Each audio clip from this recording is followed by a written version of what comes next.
हमारे साथ बातचीत करने के लिए पूर्व केंद्रीय मंत्री संजीव बालियान। संजीव बालियान पिछले दिनों बहुत सुर्खियों में रहे। कॉन्स्टिट्यूशन क्लब के जब चुनाव हुए, चुनाव वो हार गए, लेकिन उनके समर्थक कहते हैं वो चुनाव जरूर हारे, लेकिन उन्होंने सांसदों के दिल को जीत लिया। इस पूरे विषय पे बातचीत करते हैं संजीव बालियान, क्योंकि हमारे साथ ही हैं। संजीव जी, क्या रहा ऐसा इस चुनाव में कि ये कहा गया कि इसको आपने जाट वर्सेस राजपूत चुनाव बना दिया, दो कम्युनिटीज का चुनाव बना दिया? मैं रूडी जी को बहुत दिनों से जानता हूं, मैं मित्रता भी रही है, मैं उनके घर भी बहुत बार गया हूं। हाँ, अब तो चुनाव लड़े हैं तो अभी तो पता नहीं आगे क्या रहेगा लेकिन अब तक तो रही है। मुझे रूडी जी का पता भी नहीं था कि रूडी जी राजपूत है, क्योंकि वो बिहार के रहने वाले हैं और दिल्ली में कम से कम सांसदों में मित्रता जाति देख के नहीं होती। अगर सांसद बन के आए हैं, यहां भी हम जाति देखेंगे तो ऐसा कहीं नहीं था। दूसरी बात, उत्तर प्रदेश के ज्यादातर राजपूत सांसदों ने मुझे वोट दिया, मेरे साथ खड़े रहे, आप लोगों ने भी देखा है, सुबह से शाम रात तक मेरे साथ खड़े थे। और अगर जाटों की बात करो तो बड़े परिवार हैं, अजय चौटाला, दुष्यंत चौटाला वोट डालने नहीं आए, भूपेंद्र हुड्डा जी वोट डालने नहीं आए, जयंत चौधरी वोट डालने नहीं आए, तो जातियों का चुनाव कहां से? मुझे 291 वोट मिली है, पूरे देश में शायद 25 वोट नहीं होंगे। जाट सांसद और पूर्व सांसदों को मिलाओगे तो 25 वोट नहीं होंगे। रूडी जी को इतनी वोट मिली है तो क्या राजपूत सांसदों को कितनी वोट है? तो कोई किसी का भी ये कहना, इसका चुनाव का जाति से कोई संबंध नहीं था। ये एक मित्रता का चुनाव था। सांसदों में जिसकी उठ बैठ है, जिसकी मित्रता है, जो अपने विचार से किसी को प्रभावित कर पाए, इस तरह का चुनाव था। इस चुनाव को जातिवाद रहने देना बिल्कुल गलत है। लेकिन ये भी एक बयान आ गया रूडी जी का कि अगर इसको जाति से जोड़ के देखा जाए तो संजीव बालियान को, क्योंकि आगे चुनाव लड़ना है, तो उनकी जो कॉन्स्टिट्यूएंसी है यानी लोकसभा क्षेत्र है, वहां राजपूत लोगों की नाराजगी झेलनी पड़ जाएगी मेरे कारण। अब मुझे नहीं पता था रूडी जी इतने बड़े नेता होंगे कि उत्तर प्रदेश के राजपूतों के भविष्य का भी वही तय करेंगे। मैं तो सोच रहा था हमारे यहाँ बहुत बड़े बड़े नेता हैं। अब इस बात की चिंता तो उत्तर प्रदेश के हमारे नेताओं को होनी चाहिए, मुझे नहीं, या योगी जी की चिंता करें इस बात की। मुझे चिंता करने की आवश्यकता नहीं इस बात की। नहीं, लेकिन ये कैसे आया कि इसमें आपकी पार्टी के जो सर्वोच्च नेता हैं उनके नाम आ गए कि वो संजीव बालियान के लिए के समर्थन में थे? ये खबरें आती रहीं बाहर। देखिए, बिल्कुल पूरे चुनाव के दौरान एक बार कॉरिडोर के अलावा आदरणीय गृहमंत्री जी और राष्ट्रीय अध्यक्ष से मेरी कोई मुलाकात नहीं। चुनाव में चूंकि हम दोनों भारतीय जनता पार्टी से थे तो पार्टी का रोल कहीं नहीं रहा।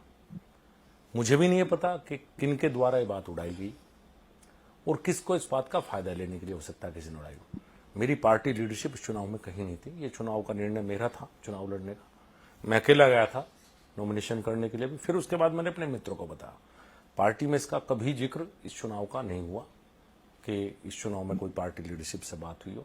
तो ये बिल्कुल गलत है कि पार्टी लीडरशिप को इस बात में खींचना किसी के भी द्वारा, चाहे मीडिया के द्वारा या किसी व्यक्ति के द्वारा, बिल्कुल गलत है। नहीं, लेकिन एक घटनाक्रम तो है कि आप गृह मंत्री से मिल लिए कॉरिडोर में। वो भी रूडी जी ने मिलवाया। मैं खड़ा था इस तरफ, रूडी जी खड़े थे इस तरफ, और रूडी जी ने कहा देखो संजीव बालियान कन्वेंसिंग कर रहा है।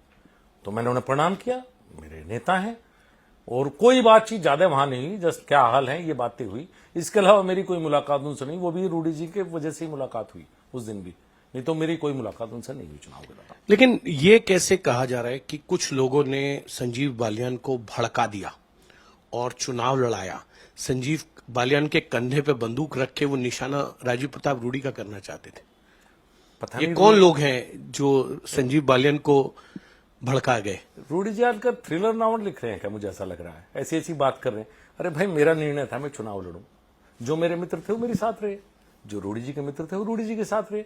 मैंने तो रूडी जी के किसी मित्र का जिक्र नहीं किया आज तक। रूडी जी के साथ भी तो बहुत लोग होंगे, मैंने तो कोई जिक्र नहीं किया।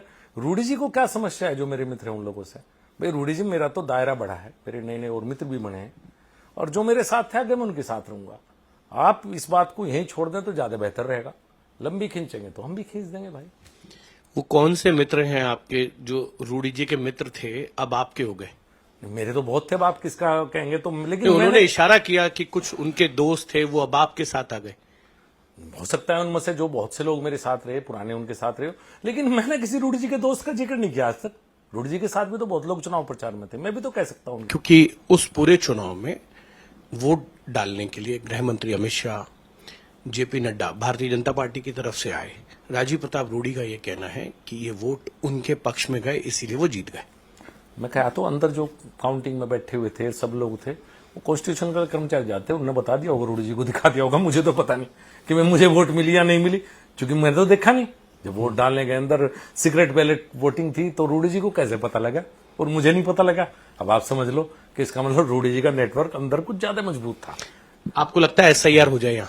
हाँ, हो जाता तो शायद रिजल्ट कोई दूसरे होते। इसीलिए देश में SIR जरूरी है, क्योंकि हमने एक बहुत छोटे चुनाव में देख लिया कि SIR की आवश्यकता है, तो इसलिए पूरे देश में अब आवश्यकता है फर्जी वोट या मृतकों की वोट, ये सब निकाली जानी चाहिए। जी, ये थे संजीव बालियान, जिनका ये कहना है कि चुनाव उनके और राजीव प्रताप रूडी के बीच में थे, लेकिन इसमें किसी भी तरीके से कोई विवाद अगर ना आए तो ज्यादा अच्छा रहेगा।